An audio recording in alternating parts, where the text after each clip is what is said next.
Olá, estamos começando aqui mais um Ponto de Vista, sempre aqui pela Santa Cecília TV, este horário da 1h30 da tarde, tradição da discussão política e dos assuntos importantes, não é, que fazem a nossa pauta aqui na cidade, da região, como a saúde, a educação, o meio ambiente, o transporte, segurança pública, enfim, os assuntos importantes do nosso dia a dia e, claro, o debate sempre aprofundado das questões de interesse nacional, não é? Muitas delas se avolumando nesse princípio de governo Bolsonaro. O presidente se manifestou ontem em rede nacional por 2 minutos, não foi 2 minutos e pouco, e falou aí das dificuldades, dos problemas, né, e do tempo ainda longo que teremos para superá-los, né? Até que acho que nesse ponto ele foi sincero, não há bala de prata, muitos querem transformar a reforma da Previdência na bala de prata, mas está difícil da gente acreditar numa coisa dessas, né?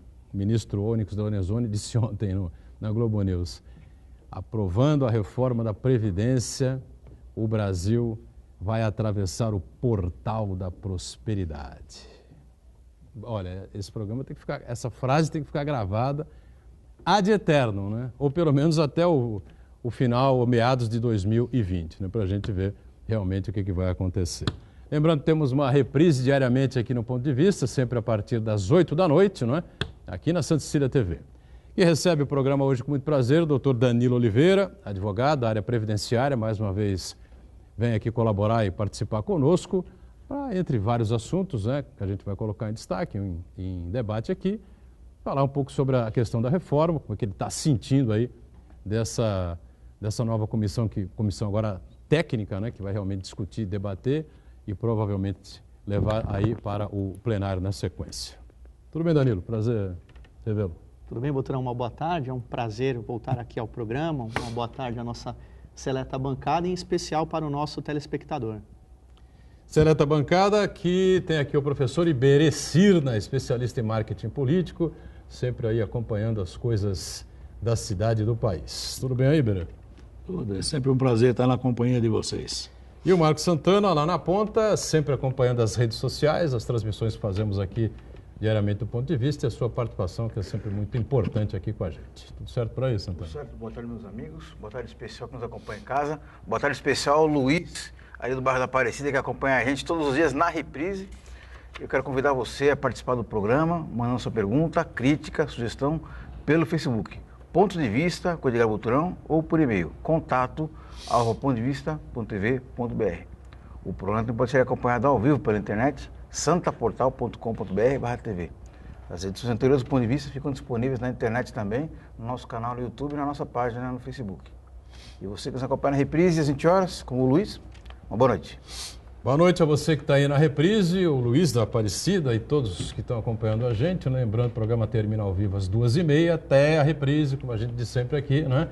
Sabe Deus o que acontece ou pode acontecer na nossa conflituosa República Brasileira, né? O presidente fala mais da Venezuela do que propriamente do Brasil, mas ontem ele falou do Brasil à noite, das dificuldades, dos problemas, enfim. E antes da gente falar sobre os problemas mais complexos, né, como tentar reanimar a economia brasileira, né? Agora com uma projeção aí de um PIB de 1,5%, quer dizer, 1,5%, né? Não vamos crescer praticamente nada, é quase zero, né? Mas 1,5% é uma projeção. Espero que a projeção não seja reduzida mais do que já foi, né? E aí temos uma nova polêmica, né? Temos aqui um ex-professor universitário, um professor universitário. Santana também foi, né? Já fui professor. Eu dei algumas palestras, enfim, participei de workshops, essas coisas todas, mas nunca me atirei para essa área, tá certo? E vem aí agora a proposta, o projeto aí do ministro da Educação, Abraham, alguém lembra? O sobrenome mais confuso e complexo desse aí, a gente tem dificuldade até de guardar, né? E ontem o Onyx Lorenzoni defendeu aí essa proposta. Abraham Weintraub. Abraham Weintraub. E essa redução de 30% no orçamento das universidades federais, né? São 60, né? Universidades federais, 65, qualquer coisa por aí, né? Enquanto temos aí acho que mais de 1.000 faculdades, universidades espalhadas aí pelo Brasil que são particulares, né? Bom, Danilo, você é professor, você se formou numa universidade privada. Privada. Privada. E dá aula aqui no Santa Cecília, é uma universidade privada também no curso de Direito, considerado por todos um bom curso de Direito também. E vem essa discussão que é já antiga, né? A questão dos gastos, orçamentos altos, enfim, e as distorções que são apresentadas aí por essas universidades. É um debate aí que eu acho que é um debate importante que precisa ser feito no país com relação a esse tema também, né? Bom, além dessa experiência acadêmica aí de cerca de 10 anos em instituições privadas, já praticamente 6, 7 anos aqui na Unisanta, na Casa Azul, não é? A gente também tem uma certa experiência como avaliador do MEC, né, do INEP, em relação avaliando aí propostas de cursos que serão, digamos assim, introduzidos, iniciados nesse nosso Brasil, nesse nosso país. A medida está sendo e será muito polêmica, tem gerado aí um envolvimento, engajamento de muitas pessoas, professores, alunos, reitores, e não era para menos, né? Quando você mexe no bolso, quando você mexe no orçamento, a coisa realmente pega. Eu não vejo, honestamente, com bons olhos. Eu acho que o corte orçamentário não é o melhor caminho para você melhorar a educação. O que você pode e deve fazer é controlar os gastos, é fiscalizar onde o gasto está sendo feito. E se houver algum desvio, recuperar a destinação adequada e cobrar de quem fez o desvio, de quem gastou mal, a devolução. E nós já temos no nosso país um instrumental para isso. O que o que é necessário é uma certa seriedade, um comprometimento e uma coragem para fazer aquilo que já está previsto em lei. Agora, cortar 30% dos orçamentos das universidades federais, né, sob pretexto de que a balbúrdia, né, e aqui a fala é do ministro, gente andando pelada, fazendo festa, a frase não é minha, é dele, né, entre aspas. Verdade. Gente andando pelada, fazendo balbúrdia. Veja, realmente o objetivo de uma universidade não é esse, é a ciência. Não é a pesquisa, é a produção, tudo isso que impacta positivamente no crescimento econômico e social de um país. Agora, quando você corta 30% do orçamento, por mais que as matérias digam que não, você prejudica até que sejam pagas despesas básicas, como luz, água. E isso foi declarado pelo próprio ministro, isso consta em vários veículos, inclusive, vou falar o nome aqui, Estadão, matéria do Estadão de hoje. Então, quer dizer, o ministro de um lado fala, não, nós não vamos inviabilizar que as despesas essenciais sejam pagas. Puxa vida, e água e luz não é essencial? Né? Como que o aluno bebe uma água, vai a um banheiro, enfim? Não sei que dê isenção. Né? Como que ele assiste uma aula se não tem energia elétrica? Quer dizer, a luz natural, vai depender de luz natural para poder fazer a leitura, enfim. Então, é um discurso assim absurdo. Por outro corte também seriam nas viagens dos professores. O professor, quando viaja, o avaliador, por exemplo, o professor avaliador, quando viaja, ele vai para uma missão importante. A mesma coisa o professor. Quando ele vai para um congresso num outro estado, para um evento internacional num outro país, ele vai atrás de troca de informações, ele vai levar conhecimento e buscar conhecimento. Faz parte do processo de evolução de um país. Então, eu não vejo com bons olhos. Se por acaso a finalidade das instituições públicas no Brasil, se essa finalidade está sendo desvirtuada, que sejam feitos aí, tomadas outras medidas, os ajustes necessários. O corte no orçamento, na minha opinião, ô Boturão, ela inviabiliza a entrega do produto. Quando eu falo produto, não é a educação. Eu estou pensando aqui no resultado final, que é a produção científica, a melhora no conhecimento, trabalhadores melhor preparados, não é? Abrimos portas aqui para novos mercados. Eu sou totalmente contra esse corte. Eu acho que há uma confusão aí da finalidade e ainda bem que tem muita gente boa que já está levantando bandeiras e batendo panelas contra isso. Ô Iberê, você foi, além de tudo, secretário de Educação, né? E vivia aí como a atual secretária vive, enfim, com secretários de Educação praticamente todo o Brasil, secretários municipais, enfim, sempre com problemas enormes, com dificuldades enormes, e a creche, o problema da creche, enfim, sempre foi um dos problemas mais sérios. E o ministro Abraham, né, do alto lá do seu despreparo para se posicionar e se colocar, enfim, essa besteira, como o Danilo levantou aqui, de falar sobre a bagunça, balbúrdias, enfim, festa, essa coisa toda, né? Isso é uma bobagem nominal. Agora ele fez uma comparação interessante, né? que enquanto nós temos um déficit de creches gigantesco no país, o governo gasta bilhões aí por ano com as universidades federais, né? Você viveu aí essa dificuldade, esse drama aí, como é que você avalia aí essa possibilidade que ele coloca aí? Diminui lá o orçamento das universidades para favorecer a criação de creches embaixo. Bom, na verdade, o que a gente tem que discutir é o seguinte, eu acho que a medida mais rápida, né, mais impactante é o corte. Vamos cortar e acabou. Eu vou um pouquinho mais a fundo. Eu acho que a educação brasileira carece de responsabilidade de um projeto. Nós temos uma inversão nesta área, né, que educação básica, ensino fundamental, ensino médio, não é aquilo que nós esperamos. Não existe investimento do governo neste nível que atenda a nossa população. Não é possível que um país como o Brasil tenha 53% dos jovens na idade de ensino médio fora da escola. Uma vergonha. Então, nós temos o quê? Uma inversão. Obviamente, se você pegar o número bruto das universidades federais, não cabe dizer aqui se é muito ou se é pouco, mas comparativamente aos outros estágios educacionais, é nababesca a visão, porque o estudante universitário custa muito em relação ao descaso da educação dos restantes estágios educacionais. Então, antes de cortar, eu acho que tem que se discutir um projeto coerente de educação, com responsabilidade, com investimento, sim, não seja lá o ministro que for.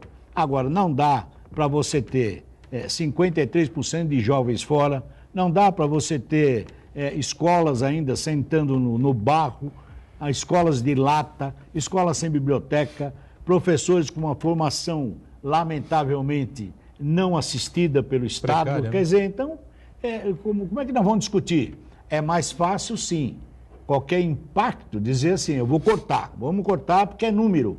Cortar por quê? Porque anda pelado? Não sei se isso é justificativo. É ridículo, né? Entendeu? Não ia ser. Eu gostaria de ter, sim, o ministro discutindo um plano de Estado do Brasil para a educação e não ficar pontuando o ensino superior, o ensino médio, nada disso. Vamos ver qual é o projeto. Qualquer país que tenha se recuperado até de guerras nunca pensou desta forma. Ele sempre pensou numa política educacional que tivesse a base. Não dá para construir uma casa pelo telhado. Nós não temos o chão, nós não temos investimento, então nós não vamos sair. Então é mais fácil, corta 30%, joga para a plateia e aí nós vamos ver o que vai dar. Cortar os 30%, como diz o Iberê, né? Vai fazer o corte dos 30% para esse corte de 30%. Onde é que vai esse investimento? Sim, onde vai esse dinheiro? Falta. É mau gasto e tal, porque embaixo falta, então nós estamos construindo a casa pelo teto, está tudo desabando e tal. Evidentemente que a base não funciona, o teto não vai funcionar também, não é claro? Mas para você cortar os 30%, você tem que dizer o seguinte, né? Onde estão as distorções, né? Quais são os erros cometidos, por que as universidades públicas não funcionam. Esses 30%? Né? Vamos E fazer o quê? para onde vai esse dinheiro? Vai cair no Tesouro da União? Diga, Santana. Eu queria fazer um comentário sobre essa comparação do ministro entre o gasto com o universitário e gasto com um aluno de creche, mas primeiro eu quero registrar a participação aqui do Marcos César Brito, que ele diz o seguinte: em vez de cortar os 30% das universidades, por que não cortar a lagosta e o vinho importado do STF? Daquela compra que eles fizeram aí, essa concorrência que eles fizeram para contratar artigos nababescos, né? Agora, em relação ao ministro, essa comparação dele é comparar nem banana com maçã. Ele coloca um falso dilema, uma falsa escolha de Sofia, porque não dá para você comparar o gasto de uma universidade com o gasto do atendimento a uma criança, porque os gastos com uma criança em creche são muito mais elementares, muito mais simples, ao passo que, na verdade, não é gasto em universidade, é um investimento, porque aí você está na formação em si do aluno, mas também as universidades fazem um papel muito importante extensão e pesquisa. O que é extensão e pesquisa? Extensão é o diálogo com a sociedade, o atendimento à sociedade. Hospitais universitários, bibliotecas, atendimento jurídico gratuito, atendimento social gratuito. São universidades que fazem isso. As universidades fazem isso. As públicas fazem. As federais todas fazem isso. As públicas todas fazem isso, enfim, né? A USP vive em greve, os caras não têm aula, não têm pão. Não, mas o hospital da USP atende bastante gente pelo SUS. O hospital da USP e também, Butrão, mas além da extensão, tem um papel muito importante que é a pesquisa, porque a universidade particular, que ela tem a sua importância sim, mas a universidade particular, o investimento em pesquisa é muito menor, porque o investimento em pesquisa, não só no Brasil, mas como no mundo, demanda muito tempo para ter um retorno. Então, é um investimento que é feito a fundo perdido, né? Vamos lembrar que muitos dos avanços tecnológicos do Brasil são feitos por universidades, né? Grandes órgãos, Oswaldo Cruz, Embrapa, eles fazem isso daí em diálogo com as universidades públicas. Então, fazer essa comparação em termos de custo-benefício é completamente inapropriado. E esse tipo de simplificação do pensamento não contribui para um debate sadio, um debate sereno. Marcos, deixa eu só fazer uma colocação. Você tem a USP, a Unicamp, a Unesp, que gastam bilhões do governo do Estado. E como o Iberê lembrou aqui, 50 e poucos % do aluno do ensino médio está fora. O que falta é assim, eu acho que não são valores. Ponta cabeça o país. Então, não são valores atribuídos ao núcleo universitário.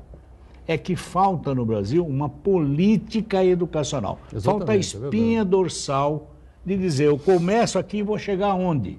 Nós não temos isso. Tudo é truncado. Aí o ensino é municipalizado, um é do município, o outro é do estado, e assim nós vamos enrolando para lá e para cá. E falta o quê? Falta uma lógica educacional. Se nós não tivermos isso, não dá para comparar valores de A, de B e de C. Acho que é importante deixar claro que o poder público ele não pode escolher ou uma coisa ou outra. Infelizmente. Por que não? Não pode. Como não pode? Nos Estados Unidos não tem universidade pública. Mas existem universidades que são financiadas, as pesquisas. São subsidiadas. Mas claro. Mas por que não pode fazer isso aqui? Pode fazer também. Então, mas aí... Mas a questão é a seguinte... Você já viu as aposentadorias que tem, por exemplo... Eu posso fazer coro com o Marco? As aposentadorias que são pagas pela Universidade de São Paulo, pela Unesp, pela USP e por federais aí pelo Brasil. Existem distorções monstruosas. Mas é isso que tem que combater. O ministro, eu sei, o ministro ontem colocou números interessantes. Eu sei que a gente... até foi questionado ontem pela Cristina Lobo, que ela perguntou para ele, falou o seguinte, uma pergunta assim, inimaginável. Ministro, o senhor é ministro-chefe da Casa Civil, o senhor tem poder? Como que ele... Todo o entorno dele, tudo em volta, não é? Leva a crer que o ministro-chefe da Casa Civil, Onyx Lorenzoni, e nada hoje significa a mesma coisa, né? A pancada que ela deu nele com essa pergunta simples assim, né? Agora, alguns números que ele colocou ali, não é? São realmente impactantes. Ele fez uma comparação entre duas universidades federais, uma no Centro-Oeste, outra no Nordeste, enfim. Uma que tem mais alunos e apresentam notas até razoáveis, enfim, tem um investimento de 650 ou 700 milhões. A outra tem quase R$1 bilhão, 950 milhões, e tem números deficientes em relação... Ou seja, há uma distorção, uma confusão. Entendeu? Que, na verdade, toda vez que você analisa a unidade universitária, ela tem uma reação. É tão difícil você ter um plano geral. Essa é a minha discussão. Não se discute um projeto educacional. Então, cada um... Eu estava conversando com o Marcos Santana, que é um ex-aluno que eu admiro muito, né? Por isso está aqui, que diz assim, sempre o pirão para o meu prato. Então, a universidade é a mesma coisa. Farinha pouca, meu pirão farinha pouca, então, a universidade, aquela que pode, aquelas que foram citadas aqui, e tantas outras que estão à míngua aí, estão fazendo mais do que pode. Falta, na verdade, neste Brasil, responsabilidade com a educação. É a espinha dorsal da educação. Um projeto de Brasil, gente. Não pode ficar brigando, porque você vai pôr o Instituto dos Reitores defendendo, aí você vem os diretórios acadêmicos, aqueles famosos que existiam naquela época, essa consciência de preservar a universidade que está lá. E aí tem as distorções. Aí você pega lá aposentadorias de 100 mil reais, você pega salários absurdos.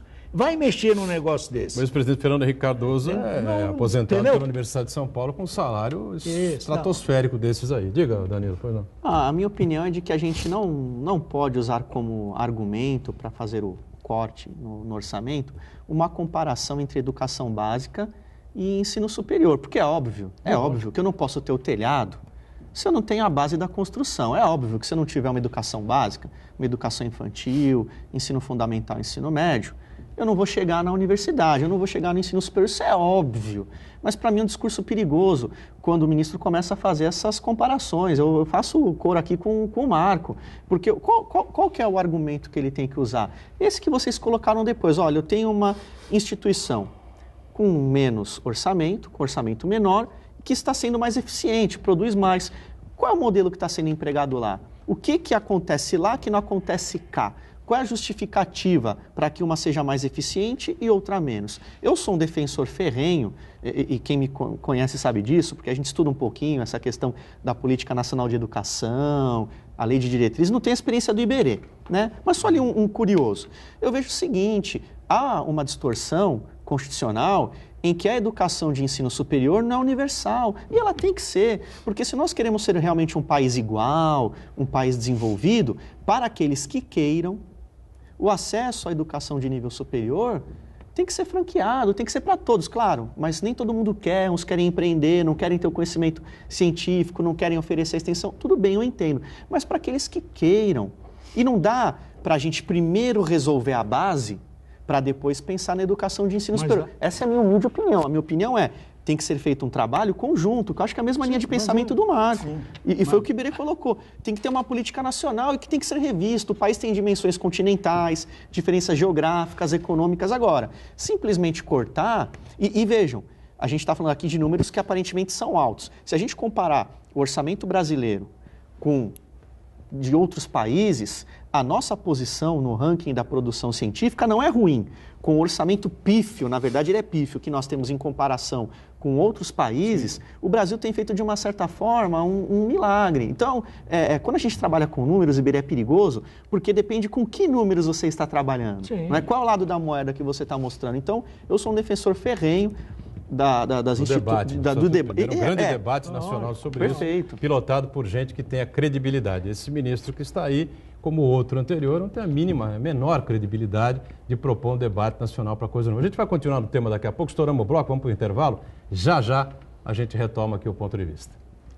Muito bem, voltamos sequência aqui do nosso ponto de vista com o Danilo Oliveira, advogado da área previdenciária, o Iberê, Marco Santana, e a gente ainda não encerrou aqui essa discussão em torno das universidades, né? O Danilo alertava antes do intervalo para essa confusão de números aí, que pode dar uma visão equivocada. O Iberê queria fazer uma parte. O que eu acho assim, eu acho que nós estamos discutindo por diversas vezes aqui no programa, a reforma da Previdência, a reforma da fiscal, a reforma... Gente, enquanto nós não tivermos a reforma da educação, não adianta ficar pondo espaladrapo em tudo quanto é ferida. Essa é a verdade. E, no entanto, eu não vi nunca governo nenhum discutir educação, gente. Sempre está aí apagando incêndio, não tem caixa, não paga, vão passar fome, e nós estamos nessa discussão. Vejam os exemplos de países que hoje, economicamente são estáveis. Eles investiram aonde? Lá, na educação. Não tem jeito. E aqui não, aqui apaga-se incêndio. Agora está se falando isso, daqui a pouco nós estamos falando de reforma política, daqui a pouco nós estamos falando de reforma fiscal, tributária. Educação, nada. Eu não ouvi falar nada, só isso. Iberê, você citou no bloco anterior, que a gente tinha conversado antes do programa começar, você me dá uma deixa aqui então para explicar um pouquinho mais. Que infelizmente no Brasil é a política do meu pirão primeiro. Meu pirão em qualquer esfera, você vai no funcionalismo público estadual, municipal, federal, judiciário, legislativo, executivo, são sempre aquelas corporações que querem defender os seus interesses específicos. No Exército, a mesma coisa. Aí você vai no setor industrial, a mesma coisa, que é desoneração, isenção fiscal, benefício, financiamento camarada. No agronegócio, a mesma coisa. Nas universidades, a mesma coisa. Sim. Então, como é que a gente resolve isso aí? Estabelecendo um pacto nacional e o fortalecimento de leis que visem a impessoalidade, que acabem com esse corporativismo. Logicamente, não é um botão de acender e desligar, né? Isso aí demora tempo, demora debate, e então é preciso que toda a sociedade perceba, identifique que o grande problema nacional é esse daí e comece a fazer um debate para reverter esse tipo de situação. Então, uma das alternativas para reverter essa situação é você aprimorar a cidadania. Aprimorar a cidadania só se aprimora através da educação. Educação de base. Então, se você não fizer isso, não adianta, nós não vamos discutir nunca. Agora, se você tem uma base ruim, você nunca vai ter uma universidade em boa situação, em boas condições. Eu volto lá no processo educacional. Quem é que frequenta as universidades públicas no Brasil? Há 100 anos. É o classe média alta, o cara rico, e 5%, 3%, 2%, 1,5%, né? 0,5% dos alunos universitários, as universidades federais e estaduais, as públicas, são de classe menos favorecida. Porque são os vestibulares mais complexos, mas é inventar as cotas e tal, não sei o que era uma coisa para tentar remediar durante um período, enfim, para que houvesse uma transformação, essa coisa toda. O meu filho mais velho fez uma engenharia numa faculdade fora daqui de Santos, a FEI, né? Considerada uma das melhores do país, discutivelmente é. Mas perdeu a vaga na Unesp nessa coisa das cotas, né? Porque ele fez a segunda fase, enfim, a soma de pontos e tal, daria para ele passar. Acabou não passando, fez a FEI e tal, está formado, trabalhando já e tal. Mas perdeu, tá certo? Vou dizer que não é uma coisa das mais agradáveis, tá certo? Seu filho perder a vaga numa pública por causa das cotas. Mas ele fez a FEI, graças a Deus, deu certo e avançou. Mas veja só, Edgar Buturão, acho que você está dando um exemplo claro aí da eficiência das cotas. Porque nós aqui, nós temos condição de colocar um filho numa universidade particular. Certamente o seu filho perdeu uma vaga para um jovem muito mais pobre, não tem dúvida. Pode ter morado na favela, estudou a vida inteira em escola pública. Então, o sentido das cotas é justamente esse daí, de fazer um reequilíbrio de oportunidades, né? Então, eu acho que nesse sentido, as cotas, realmente, elas precisam ser aperfeiçoadas, né? Por exemplo, na questão da cota racial, a pessoa se autodeclara. Então, já identificaram muitas fraudes em relação a isso daí. Mas ainda assim é um mecanismo importante que tem que ser aperfeiçoado e aprofundado. Então, porque o Brasil viveu mais de 300 anos aí de escravidão, de desigualdade social. Então, isso daí realmente tem que ser reparado e um dos mecanismos realmente são as cotas. Eu acho que se você tivesse um ensino fundamental e um ensino de base, não é? De alto nível, 50%, 60% desse pessoal, como disse o Danilo, vai para a universidade quem quer, né, se aprimorar em determinadas áreas. Você tem 1 milhão de cursos técnicos que poderiam crescer nesse país, né, e que dariam funções aí, que você conhece de gente por aí que não tem curso superior, que está muito bem sucedida na vida, numa série de atividades aí. Mas, Edgar, vamos resgatar? É discutível isso aí. Vamos resgatar a qualidade do ensino público de 20 anos atrás. É necessário. Entendeu?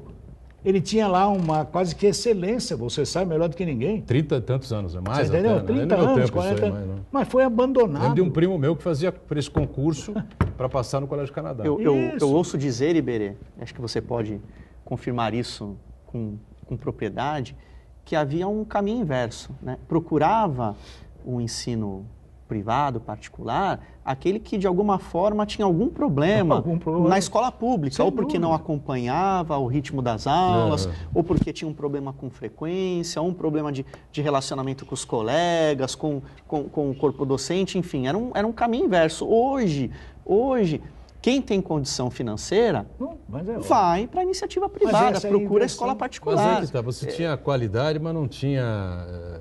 A quantidade não eram poucas escolas de nível alto.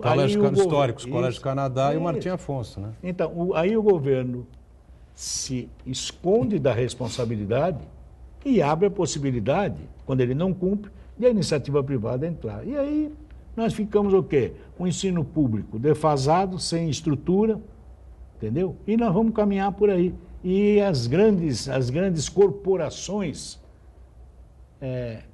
educacionais é que mandam no país. Vamos lembrar lá de Jabas Passarinho, entendeu? Na famosa época da liberação das universidades. Eu, lamentavelmente, naquela época, eu só era presidente da Pontifícia Universidade Católica, do Sede Sapiência, do Diretório Acadêmico. Quando ele liberou, pô, tudo bem, então nós Ninguém sabe, né? Mas o Iberê é físico. Uma proliferação... É mentira que eu estou falando? Não, é verdade. Fez faculdade de física. Uma proliferação Louco, de universidades. Uma proliferação de universidades, porque o Estado se escondeu da responsabilidade. Então nós não temos... Olha, o debate é muito complicado, muito complexo. Não dá pra... né? Essas distorções... É uma distorção pura você ter um investimento gigantesco em universidades federais ou universidades estaduais públicas e ter essa situação que nós estamos vivendo no ensino fundamental e no ensino médio, né? Porque não tem recurso, porque os cursos não são bons, os professores não conseguem se reciclar e essa situação toda, e 50 e poucos % dos alunos de 15 a 18 anos estão fora das salas de aula. Enfim, é uma vergonha, é uma piada nacional, uma vergonha nacional, internacional, mundial, vergonha do universo, uma situação dessa que ocorre num país como o Brasil. Veja a classificação do Brasil nessas pesquisas feitas internacionais. Não adianta, a educação não avança. Entrou, olha... Agora tem uma informação que é importante. Itamar, né? Todo mundo fala, né, que a reforma da Previdência, como é que o ministro falou? É o portal eu ia entrar nesse ponto agora. Isso também é falacioso. Por quê? Porque essa suposta economia, que nem é garantida, ela não vai para a educação, hein? Vou repetir, essa suposta economia não vai para a educação. Por quê? Porque a gente tem aí uma emenda constitucional que congelou os gastos com a educação. Sem dúvida. Então, quando a gente fala que essa reforma da Previdência ela não é transparente, que ela parte de situações no mínimo duvidosas, para não falar que são mentiras, porque com a reforma da Previdência a gente vai qualificar o trabalhador com educação, esse dinheiro que falta para a educação de base, né, ensino fundamental, ensino médio, a gente vai ter? Mentira, porque os gastos estão congelados. Por aí aproximadamente 20 anos. A frase foi o seguinte, eu vou repetir aqui rapidamente, né? A frase do Onyx Lorenzoni ontem à Globo News, né? Com a aprovação da reforma da Previdência, né, o país vai atravessar o portal da prosperidade. Então, deixa eu só... Perguntar para ele quem é o país. Lembra um pouco aquelas frases típicas do Lula, né? Que ele falava do espetáculo do crescimento, e que realmente houve, né, no governo dele o espetáculo do crescimento. O problema foi o depois. Né? A minha preocupação qual é? É que quando você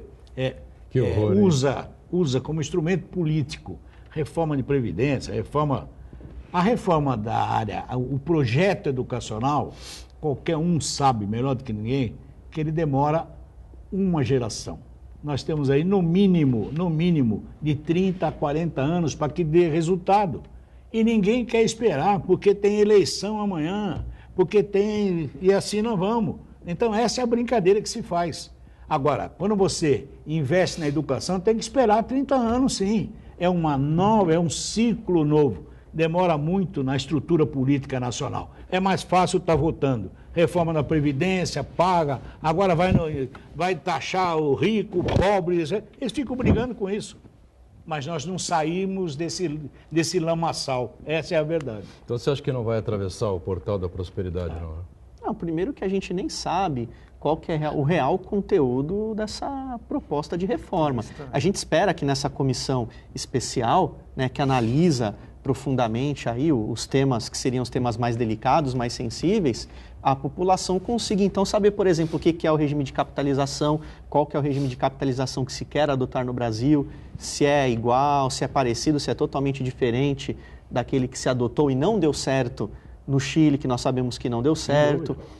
Por exemplo, se hoje quem trabalha... Para quem tem uma graninha, né? Não, se hoje quem trabalha... Aplicar, enfim, né? Se hoje quem trabalha custeia quem está aposentado, com o regime de capitalização, onde o INSS sai da cena e aí o trabalhador ele contribui diretamente para a instituição financeira... Ele é que se autofinancia, ele se autofinancia a sua aposentadoria. Mas né? aí eu pergunto aqui para o nosso telespectador... A ideia não é ruim, mas todo mundo tem que ter uma sobra. Mas quem vai custear? Quem vai custear as aposentadorias que estão sendo pagas agora? Vai ter um vácuo aí. Porque ninguém diz, a proposta não diz, ninguém explica, nenhum ministro explica, e nem aqueles que defendem a reforma. Outra coisa, Boturão, você colocou muito bem, a pessoa, para ela se autofinanciar, ela tem que ter uma sobra, tem que ter uma gordurinha, então tem que se reeducar para fazer com que essa sobra apareça. Quem aqui tem esse costume de ser previdente? A essência de previdência é a seguinte, o indivíduo, em geral, ele não tem essa capacidade.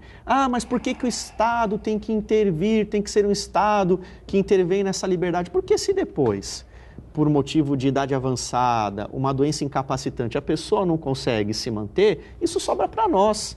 Esse fardo, desculpem a expressão, esse peso, não é carregado só pela pessoa e pela própria família, é por toda a sociedade. Então, essa ideia de que a Previdência ela parte de uma solidariedade, na verdade ela parte de uma responsabilidade que é de toda às vezes, né, não é só de uma geração, ela é intergeracional. Nós que trabalhamos estamos custeando aposentadorias. Aí eu repito, quem vai conseguir se autofinanciar com despesas altíssimas que nós temos hoje em dia, até porque o Estado não nos devolve dos tributos que nós recolhemos, saúde, educação de qualidade, quem vai ter essa sobra? E eu repito, quem vai custear as aposentadorias em manutenção? E o que foi roubado, que foi desviado da Previdência? Para construir Brasília, para construir estradas, viadutos, esse dinheiro Muitos que foi deles não retirado terminados. E não obras inacabadas, de milhões, bilhões. Isso é recuperável. E por que não se responsabiliza? Na minha humilde opinião, nós temos instrumentos jurídicos para isso. Por que não se faz com que o mau gestor,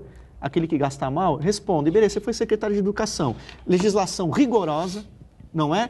Qualquer vírgula fora do lugar, contas bloqueadas. Estou falando alguma mentira aqui? Não, é isso mesmo. Hoje, qualquer servidor público, desde o agente administrativo até o cargo máximo de uma administração pública, tem que anualmente enviar para o setor competente, lá para o RH, uma cópia da declaração do IR, é ou não é? Então, há vários mecanismos de controle. Eu me pergunto, o que falta para a gente dar esse passo, avançar e responsabilizar quem gastar mal o dinheiro público? Então, mas aí assim, é que nós temos, e você como um brilhante advogado sabe disso, nós temos hoje uma visão recursal que aquele que entra mal intencionado, ele já sabe que ele tem 4 graus de recurso, então ele já sai fazendo tudo errado desde o começo e pouco se me dá, anda de cabeça erguida comendo bacalhau, lagosta e assim por diante. Então, esse é o Brasil. Olha, a maior discussão, eu participei agora de uma discussão, de uma mesa de discussão, é assim, a preocupação da Comissão de Constituição e Justiça, como vai votar, olhando a eleição de 2000 e adiante. Foi uma frase das mais infelizes do deputado o Paulinho da Força. Não dá para a gente aprovar essa reforma, olhando lá na frente. Vamos aprovar a reeleição do Bolsonaro. Tenha santa paciência. Pouco estão se lixando para isso que está discutindo aqui. Está discutindo a sobrevivência política. Se é bom ficar para o lado de cá, vamos. Só que eu volto a dizer, estou cansado de dizer isso no programa, a conta, quem paga somos nós, pô. É verdade. Um break, mas voltamos daqui a pouquinho na sequência do Ponto de Vista. Já. Muito bem, voltamos com a sequência aqui do nosso Ponto de Vista, o terceiro e último bloco aqui desta edição do pós-1º de maio, né? 1º de maio, Dia do Trabalhador, xoxinho, né? Na visão marxista, né? Dia do proletariado. Queria só aproveitar, Boturão, antes que eu esqueça, o pessoal não pode ficar bravo com a gente jamais. Eu queria só mandar um forte abraço para todos os condôminos, moradores lá do edifício Everest do Marapé, que eu saía hoje de manhã para vir para cá para lecionar, e eu tinha comentado com alguns vizinhos que eu viria aqui o seu programa hoje, todos dizendo, manda um abraço, hein? Manda um abraço pra gente. Para todo o pessoal do Condomínio Everest, do Marapé. Então tá aqui um forte abraço. A todos que estão acompanhando e curtindo a gente aí no ao vivo, a partir da 1h30 da tarde, ou na reprise, né, que começa às 20 horas, às 8 da noite, né? Agora surgiu uma novidade aí, eu abri o meu WhatsApp ontem, uma lei, a lei da... Não, o MP, na verdade, Medida Provisória Liberdade Econômica, que o Danilo tinha me enviado e tal. Eu falei, o cara está trabalhando no feriado, liberdade econômica, mas a economia não anda para um lado nem para o outro, né? O que significa isso, afinal? O nome é bonito, né? MP da Liberdade Econômica, né? É uma medida provisória que foi editada na terça-feira pelo presidente Jair Bolsonaro. Terça-feira? Na terça-feira. Último dia de abril. Na véspera do Dia do Proletariado, brincando aqui novamente. onde ele sinaliza para o mercado e para a população brasileira praticamente aí duas frentes, né? Uma de desburocratização, vamos desburocratizar a administração pública, e a outra vertente seria, de alguma maneira, fomentar e incentivar o empreendedorismo, principalmente em relação a essas startups, né? Esses novos meios aí de participar do mercado econômico com novos produtos, novos serviços.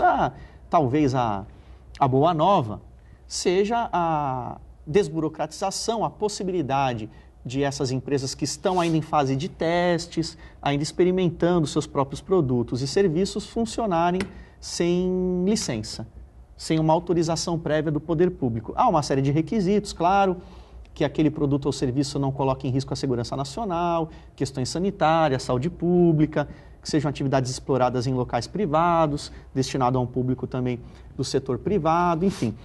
Tem muita coisa ali naquela medida provisória que é inócua, porque tem muita coisa que já está prevista na legislação, como, por exemplo, o tratamento igual. Se o Iberê, enquanto administrado, faz um requerimento e esse requerimento é decidido de uma forma, da forma X, eu fazendo o requerimento, nas mesmas condições, tenho também que ter a resposta X. A resposta não poderia ser Y. Essa ideia de igualdade já existe. Então, nisso que a MP ela acaba sendo inócua, ela acaba trazendo mais do mesmo.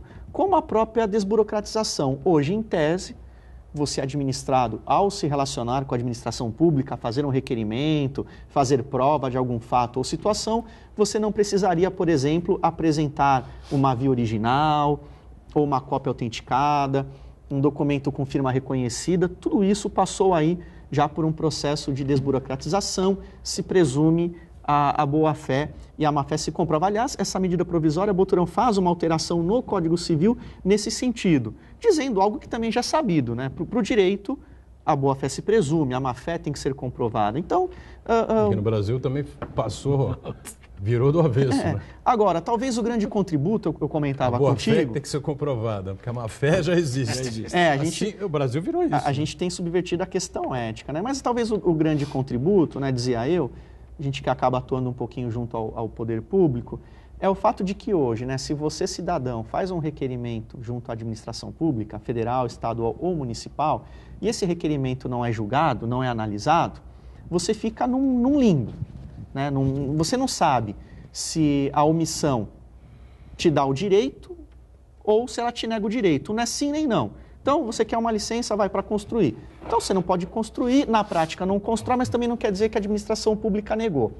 Por essa medida provisória, quando você se dirige ao poder público e faz um requerimento, o órgão ou entidade já tem que dizer para você qual que é o prazo que ele tem para te dar resposta, claro, com base na lei, né? Ele não vai criar ali na hora, vai te dizer qual é o prazo, e se passado o prazo, aquele requerimento não tiver sido respondido, significa que você pode exercer sua atividade econômica, você está liberado para explorar aquela atividade econômica. Então, esse talvez seja o grande avanço, porque até hoje a omissão administrativa talvez seja a pior das omissões e o administrado ficava ali num limbo sem saber o que fazer. A partir da medida provisória, não. O silêncio, é aquela história, né? Quem fica quieto está concordando, não é isso? Quem cala, consente. Quem cala, consente. Posso fazer uma perguntinha? Eu acho isso muito interessante. Mas...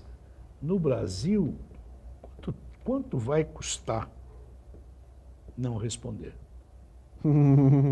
Então, Iberê, se me permitir concluir, a intenção da medida é exatamente essa. Aí vem a importância da pesquisa, né? Quando a gente estuda um pouquinho alguns fenômenos, você vai analisar a questão da corrupção, da burocracia, modelos de administração pública. Já há um custo muito alto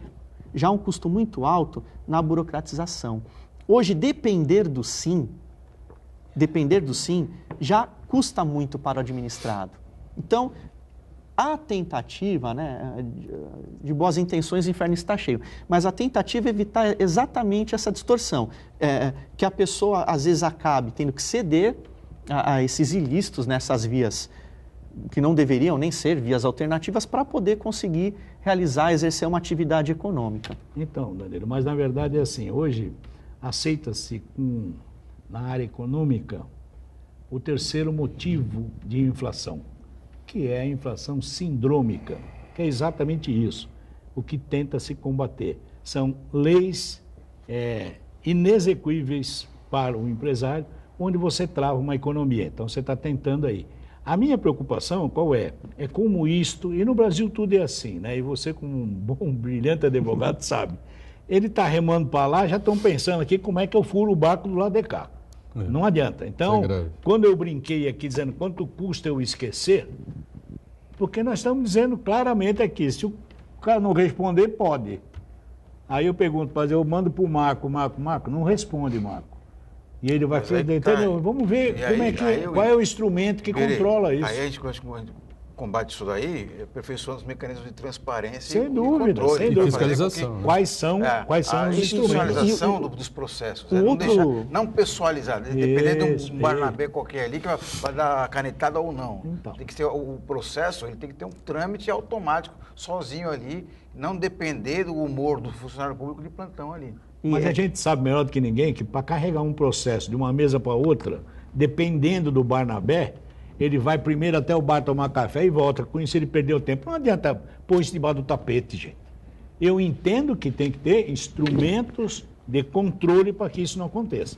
Mas que é difícil, é difícil. Eu não sei não, Iberê. Eu vou citar, por exemplo, o caso aqui da Ouvidoria Pública de Santos, que teve um avanço muito grande nos últimos anos com a informatização. O cidadão pode, ele vai lá, ele formaliza a sua reclamação, ele pode até enviar vídeo, foto, e ele vai acompanhando para onde foi o processo dele, a reclamação dele, quais foram as providências, quais foram as respostas. Então, você aperfeiçoando esse tipo de coisa, sendo automatizado, sendo institucionalizado, aos poucos, lógico que não vai ser do dia para a noite, mas aos poucos você vai aperfeiçoando esse tipo de coisa. Hoje você tem essas ferramentas que facilitam, né? Porque é óbvio que se você quer abrir uma sua empresa, abrir um local para fomentar a economia, para ganhar dinheiro, enfim, a coisa tem que ser mais agilizada. Para apresentar a documentação, né, o seu objetivo, enfim, não há problema. Uma semana, 15 dias, você tem que estar com a coisa resolvida. Vai ter a fiscalização lá que vai no dia e o processo tem que ser ágil. Agora, se você tiver algum desvio de objetivo, de conduta, enfim, tem que haver um funcionamento, uma fiscalização efetiva, correta e séria, que vai lá e fala, amigo, não é isso que está escrito aqui no contrato, não foi isso que você nos colocou, né? Não, mas você não tem que entender nada. O estabelecimento vai ser fechado hoje, agora. Porque não dá para você mudar de reta, de rumo nesse caminho. Este é o maior Aí é o problema. Este é o maior exemplo da importância do teu programa. Nós estamos aqui falando o quê? Exatamente como deve ser. Agora, se será, não sei. Mas nós vamos ficar batendo aqui sempre neste processo. É buscar o quê? Qual é a seriedade desse processo? Qual é a responsabilidade? Senão não saímos disso. Agora, em que pese toda essa parte inócua da medida provisória, algumas regras aí que seriam de difícil verificação prática, né, de executar na prática, tem alguns pontos interessantes, né, além desse. Por exemplo, a promessa é de que a abertura se dê em 2 dias. Não é algo que até o governo estadual já tem tentado fazer com aquele via rápida, enfim. Agora, uma coisa que também me chamou muito a atenção nos números que fundamentam a medida provisória é que a gente gasta no Brasil por ano R$500 bilhão, eu não falei meio milhão, R$500 bilhão por causa de documentos impressos. Então, essa digitalização, informatização que o Marcos Santana bem comentou, vai nos gerar uma economia de R$500 bilhão por ano. Isso é muito positivo. Acho que isso vai, né, converge com essa ideia de uma gestão eficiente, né, de você conseguir fazer mais com menos gasto. Essa é uma redução de custo mais do que significativa, né? Dá para investir em muitas áreas importantes, né, como eu costumo dizer, sensíveis para o nosso desenvolvimento. É muito dinheiro. A gente gastava muito mantendo arquivos, de repente transportando documentos, o próprio administrado, né, não vai precisar guardar aí por 20 anos documentos fiscais, previdenciários, né? Ele vai poder ter tudo digitalizado. Certificou digitalmente, arquiva aquilo numa pasta virtual ou numa nuvem e para o nosso país a economia vai ser, repito, de R$500 bilhão. Isso é muito positivo, a gente tem que concordar, né? É um dinheiro aí que poderá ser investido, como eu disse, em áreas importantes. Sem dúvida. E essa economia aí voltando para a questão da reforma da Previdência, essa economia, porque ontem perguntaram de novo para o ministro da Economia, os 800 bilhões, falou, não, economia é de 1 trilhão. Não, a economia, segundo alguns estudos, enfim, vai chegar na casa de 600, 700 bilhões em 10 anos. Não. a economia de 1 trilhão de reais e tal, não sei o quê, para uma década, essa coisa toda, 1 trilhão e 150 bilhões e não sei o quê. Ou seja, um puxa para um lado, um puxa para o outro, enfim, né? E essa semana foi morta no Congresso Nacional, né, Danilo? Portanto, não há, assim, uma novidade. Só o relator, que é o deputado conhecido nosso aqui, né? Ex-prefeito aqui do Vale do Ribeira, né? De Registro, né? Samuel Moreira. Samuel Moreira, do PSDB. Eu tenho acompanhado um pouquinho mais de perto, porque é a área que nos toca, nos afeta, e alguns meios de comunicação têm divulgado uma espécie de placar, né? O placar da reforma ontem teve essa história também. Da Previdência. Aí algo em torno aí de 190 votos a favor, 117 contra. De uma certa forma... O Centrão ali voando. De uma certa forma, falta muito ainda para os 308 votos que são necessários para aprovar a reforma. Em tese, todas essas reuniões que acontecerão agora, ao longo aí dos próximos dias, são reuniões que vão esclarecer, né, levar esclarecimentos e tirar dúvidas desses parlamentares e até por tabela da população, que é a maior interessada e é quem deveria, digamos assim, ter um esclarecimento deve ser voltado, na verdade, para a população, até para que ela possa cobrar. Esses números todos aí que são secretos aí, que foram guardados às 7 chaves aí pelo Paulo Guedes, pelo presidente da República, enfim, nesta comissão agora, a comissão especial, eles têm que ser apresentados. Tomara, né? A minha opinião... Pode continuar a situação que está? A minha opinião é de que esses números já deveriam ser pré-informados. Eles já deveriam ser prévios a essa proposta de reforma, mesmo em relação à CCJ. Porque, veja, a Comissão de Constituição e Justiça só analisa a inconstitucionalidade, ou seja, se a proposta é compatível com a Constituição. Só que o direito, o jurídico, ele não é algo desprendido do mundo real. Sim. O direito, ele se aplica nas relações sociais, econômicas, ele tem que estar conectado com a realidade. Então, para mim, já é um equívoco muito grande você não ter a informação quando a proposta foi enviada para a Comissão de Constituição e Justiça. Mas isso é assim, isso é numa visão de um advogado, de um operador do direito. Não é a visão de uma Assembleia, de um Congresso. Aí nós estamos dizendo aqui, o placar, e me perguntaram isso outro dia, o placar vai depender do caixa do governo, do cofre do governo. Esta é a realidade política, não adianta. Nós vimos aqui dizer assim, olha, vamos discutir, eu gostaria muito, Danilo, que isso fosse discutido mesmo. É o que nós queremos, o Brasil precisa um dia tomar juízo. Mas, no entanto, aparece o tal do Centrão, olha, veja bem, eu acho que... E fica olhando o cofre lá, vai abrir, é 20%. Gente, não se preocupe em explicar, lamentavelmente, nem essa reforma vai ser explicada com clareza. Eu gostaria muito, Danilo, que fosse assim. Desculpa, meu cabelo branco já não me faz acreditar nisso, não. Vai ficar o quê? Não tem muito, não, viu? Não tenho.